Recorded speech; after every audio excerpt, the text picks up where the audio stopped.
부활이요 생명이신 예수님, 이러한 제목으로 같이 은혜를 나누겠습니다. 요한복음 11장 25절, 예수께서 이르시되 나는 부활이요 생명이니 나를 믿는 자는 죽어도 살겠고 무릇 살아서 나를 믿는 자는 영원히 죽지 아니하리라.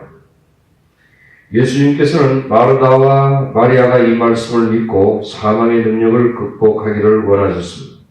그러나 그들은 그렇게 할 수 없습니다. 그래서 예수님께서는 부활에 대한 믿음을 심어주기 위해 무덤으로 가셔서 나사로를 죽음에서 살아나게 하셨습니다. 예수님께서는 우리를 아프게 하는 사망의 능력, 죽음의 능력 속에서 우리가 살기를 원치 않으십니다. 예수님께서는 우리가 부활이 된 믿음을 갖고 승리의 삶을 날마다 살기를 원하십니다. 그럴 때 우리는 하나님께 영광 돌리며 승리할 수 있습니다. 유대로 들어가기로 결심하신 후에 예수님과 그의 제자들은 베다니로 가서 머무셨습니다. 많은 유대인들이 마르다와 마리아의 집에서 지나다니고 있었습니다. 사람들은 길을 오가며 소식을 전했습니다.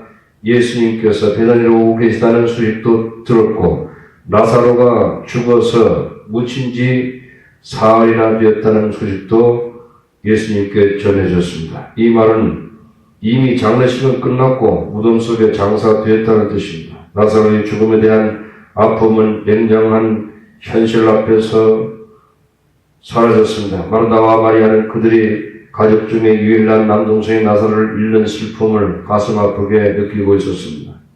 우리는 두 자매가 남동생을 잃는 슬픔을 어떻게 견뎌내는지 검토해 볼 때 두 자매 사이에는 차이점이 있다는 것을 알 수 있습니다. 요한복음 11장 20절에 마르다는 예수께 오신다는 말을 듣고 곧 나가 맞이하되 마리아는 집에 앉았더라. 마르다는 아주 슬펐지만 힘이 다 소진된 상태는 아니었습니다.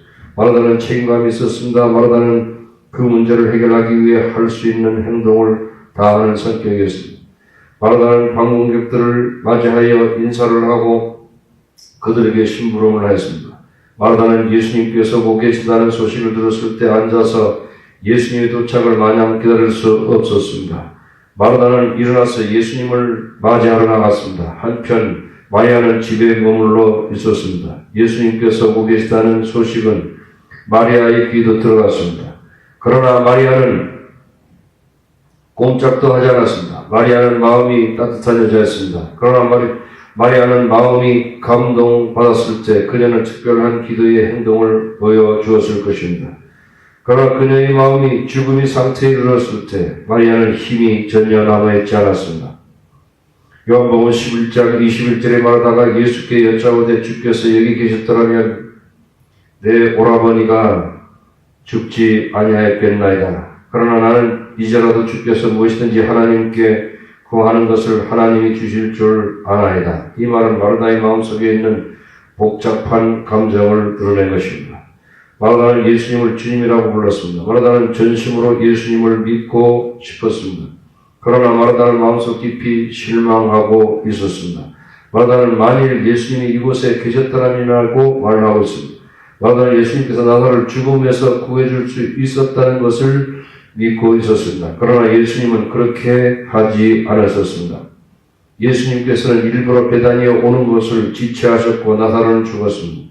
마르다는 예수님의 행동을 이해할 수 없었습니다. 비록 마르다가 즉시 뛰어나와 예수님께 말씀드렸지만 마르다는 예수님이 사랑을 의심했습니다. 동시에 마르다는 예수님과 올바른 합당한 관계를 맺고 싶었습니다. 그래서 마르다는 예수님에 대한 믿음을 확인하려고 애썼습니다. 그러나 마르다의 마음은 의심으로 병들어 있었습니다. 요한복음 11장 24절에 예수께서 이르시되 내 오라비가 다시 살아나리라. 이 말씀은 예수님께서 나사로를 죽음에서 살아나게 하시겠다는 말씀입니다. 그리고 예수님께서는 그렇게 하실 계획이셨습니다. 마르다가 아멘이라고 할 시간이었습니다. 그러나 마르다는 대답했습니다. 요한복음 11장 24절에 마르다가 이르되 마지막 날 부활 때에는 다시 살아날 줄을 내가 아나이다. 마르다의 믿음에 대한 내용들을 생각해 봅시다. 마르다는 마지막 날 부활하리라는 것을 믿었습니다. 아마도 그것은 마르다가 예수님의 부활에 대한 공부를 예수님께 했기 때문입니다. 요한복음 6장 39절에 나를 보내신 이의 뜻은 내게 주신 자 중에서 하나도 잃어버리지 아니하고 마지막 날에 다시 살리는 이것이니라. 내 아버지의 뜻은 아들을 보고 있는 자마다 영생을 얻는 이것이니 마지막 날에 내가 이를 다시 살리리라 하시니라. 요한복음 6장 64절에 나를 보내신 아버지께서 이끌지 아니하시는 아무도 내게 올 수 없으니 오는 그를 내가 마지막 날에 살리리라.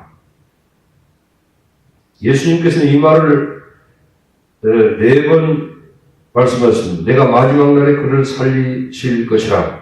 이 말씀은 마르다의 마음속에 남아있었습니다. 그래서 그녀는 이 세상에서 부활은 없다고 말하면서 계략적인 삶을 사는 사두개파 사람들보다는 훨씬 나은 믿음이 있었습니다. 그러나 마르다의 믿음은 예수님께서 원하는 것은 아니었습니다. 마르다가 생각하는 미래의 부활은 그녀가 직접 가족의 죽음에 직면하게 되었을 때 그녀에게 부활의 승리를 가져다 주지 못했습니다. 예수님께서 말씀하셨습니다. 나는 부활이요 생명이니라. 우리는 예수님께서 하신 말씀을 잠깐 동안 더 깊이 생각해 보겠습니다. 먼저 마르다는 어떻게 반응했습니까? 요한복음 11장 27절에 이를 때 주여 그러하이다. 주는 그리스도시여 세상에 오시는 하나님의 아들이신 줄을 내가 믿나이다. 이 대답은 옳게 들립니다. 그러나 그것은 예수님의 질문에 대한 답이 아닙니다. 마르다는 예수님의 말씀에 귀를 기울이지 않았고 예수님과 마음을 나누고 있지 못하고 있습니다. 예수님과 마르다 사이에는 눈에 보이지 않는 장벽이 있었습니다.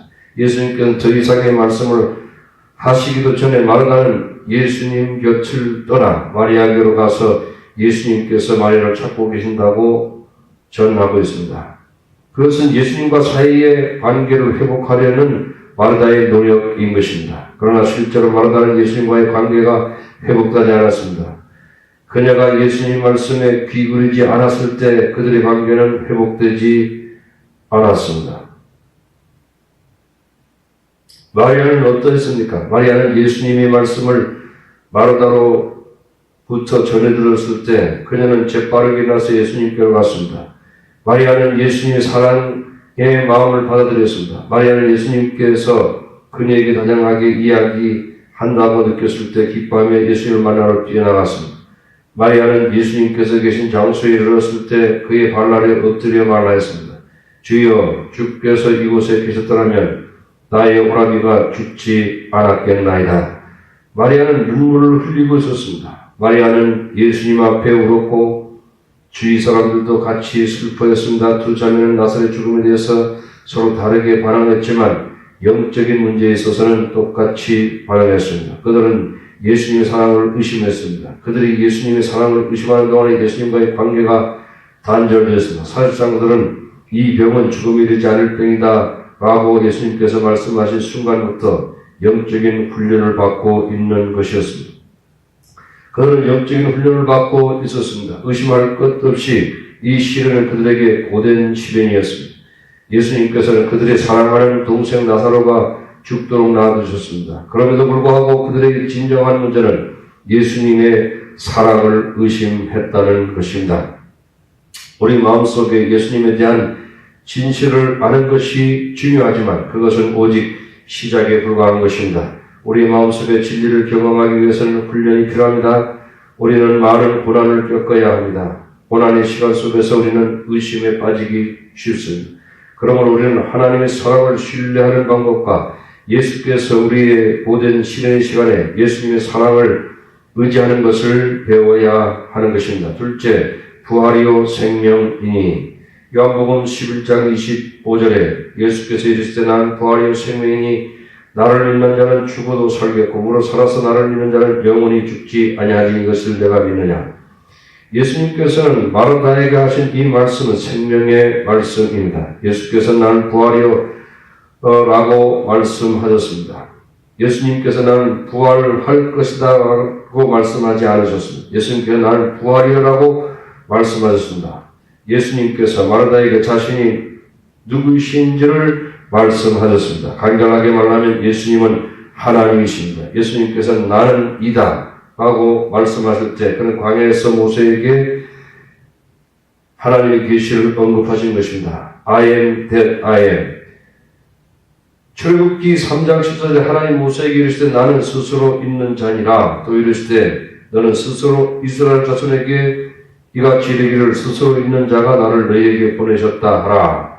예수께서는 나는 이다 라고 말씀하셨을 때 하나님께서는 스스로 존재한다는 것을 강조한 것입니다. 하나님은 절대적인 존재입니다. 하나님은 영원하십니다. 하나님은 전능하신 창조주 하나님이시고 천국과 지옥의 절대 주권자이십니다.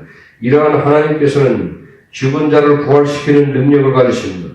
하나님 안에서 사는 자는 사망의 생각으로부터 고통을 겪지 않습니다. 그들은 두려움 없이 거룩함과 어려움 속에서 하나님을 섬길 수 있습니다.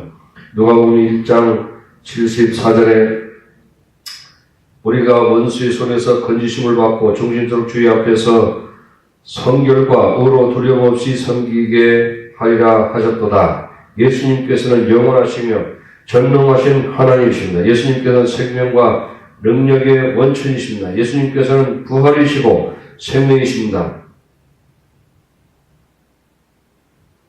예수님께서 나는 부활이요 생명이니 라고 말씀하실 때 예수님께서는 마르다가 그때의 그분을 하나님으로 받아들이기를 원하셨습니다. 그녀는 예수님의 죽음을 지배하는 능력을 경험하기 위해서 마지막 날을 기다릴 필요가 없었습니다. 예수님께서는 그분을 믿음으로 그녀가 즉시 죽음의 능력을 극복할 수 있기를 원하셨습니다. 예수님께서는 그녀가 영원한 생명을 받아들이고 하나님의 영광을 위해 삶을 살아가기를 원하셨습니다.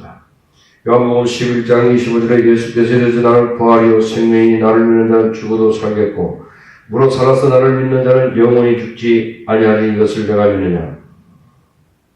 사실 예수님 스스로가 우리 마음속에서 살기 위해 오셨습니다. 예수님께서는 우리에게 그의 생명을 주셨습니다. 예수님과 함께하는 생명은 결코 끝이 없습니다. 예수님께서는 우리의 미래의 안전 문제를 해결해 주십니다. 예수님께서는 우리의 죽음 문제를 해결해 주십니다. 예수님께서는 우리에게 평화를 주십니다. 예수님께서는 우리에게 위대한 기쁨과 삶의 의미를 주십니다. 예수님은 가장 고귀한 선물이시고 예수님은 그가 누구이시든지 간에 모든 이들에게 가장 소중한 분이 되어 주십니다. 셋째, 돌을 옮겨 놓으라입니다. 요한복음 11장 34절에 이르시되 그를 어디 두었느냐 이르되 주여 와서 보시옵소서 하니 예수께서 눈물을 흘리시더라. 이에 유대인들이 말라되 보라 그를 얼마나 사랑하셨는가 하며 그중 어떤 이는 말라되 맹인의 눈을 뜨게 한 이 사람이 그 사람은 죽지 않게 할 수 없었더냐 하더라. 이에 예수께서 다시 속으로 비통히 여기시며 무덤에 가시니 무덤이 구리더라 돌로 막혔거늘. 예수님께서는 마리아가 울고 있는 것을 보았을 때 그리고 함께 온 유대인들이 울고 있는 것을 보았을 때 예수님은 영적으로 깊이 감동되어 마음이 아프셨습니다. 사실 예수님께서는 감동되어 함께 우셨습니다. 물론 그것은 죽음의 능력 속에서 고통받고 있는 사람들의 동정 때문에 나오는 눈물이었습니다.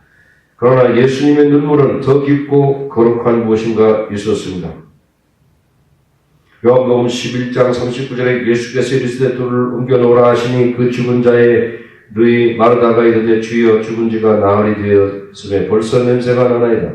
예수님께서는 어떻게 해서 그들의 불신을 극복하도록 하셨습니까? 예수님께서는 돌을 옮겨 놓으라고 명령하셨습니다. 예수님께서 그분의 말씀으로 믿음의 행동을 통해 죽음의 능력에 도전하기를 원하십니다. 예수님께서 그들의 육신의